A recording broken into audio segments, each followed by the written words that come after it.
Hey everyone, Dr. Michael Corsillas here today. I want to talk to you about the normalizing of being overweight. There's like a normalizing obesity movement now, where it's just becoming more of the social norm to be overweight and acceptable.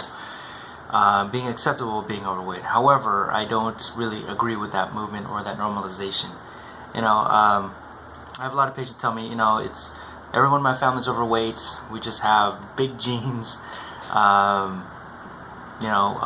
Diabetes runs in my family, heart disease runs in my family, obesity runs in my family. The truth is, maybe just no one in the family runs or exercises or eats healthy, really. So we really have to change this kind of normalized attitude of being overweight is now the norm. That's more of the United States type of norm, where now being overweight is kind of okay.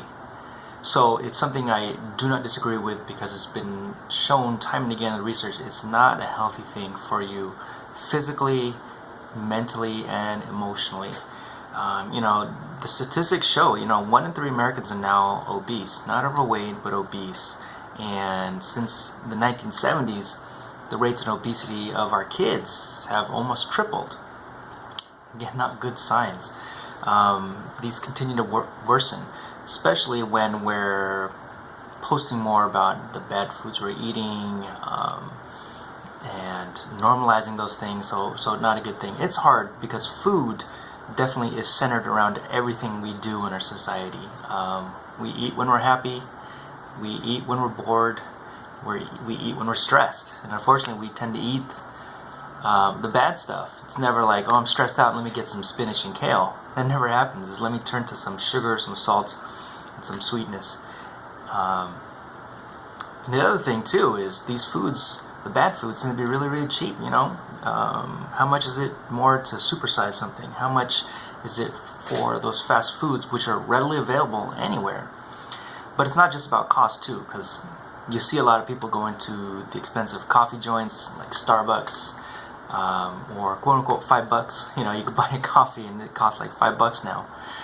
Now, the thing is that even though it's expensive, people are going there all the time, day in and day out, because it's doesn't matter what cost it is. The prices can go up. People are still going to buy that coffee and pastry in the morning, because there's something about that caffeine and that sugar that's mind altering.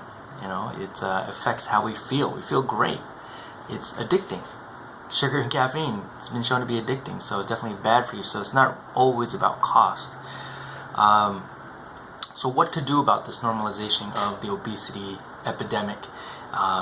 You gotta hang out with the right folks. If all your friends are just eating all the bad stuff, and I've talked about this before, hang out with the right folks. If all your family's eating poorly, you gotta not hang out with your family, or try to uplift your family so they are doing more positive things like you. But if you hang out with more positive people, exercising more, eating healthier, you're going to do the same habits. You're going to pick up the same habits. You also try not to punish the overweight folks. So if someone's talking to me about, hey, they want to lose some weight, I'm going to encourage them, this is what we got to do to develop better habits, and not just wag my finger at them, hey, you can't do that, you can't eat that, you just need to lose some weight. I give them tools and tips, kind of like these video blogs. The last thing I think you need to do is really encourage the more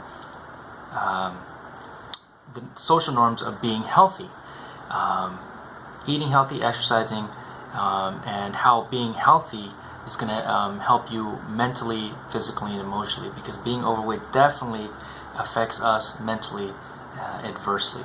So I hope these things make sense, and please comment below if you do have any questions, and I will talk to you guys later.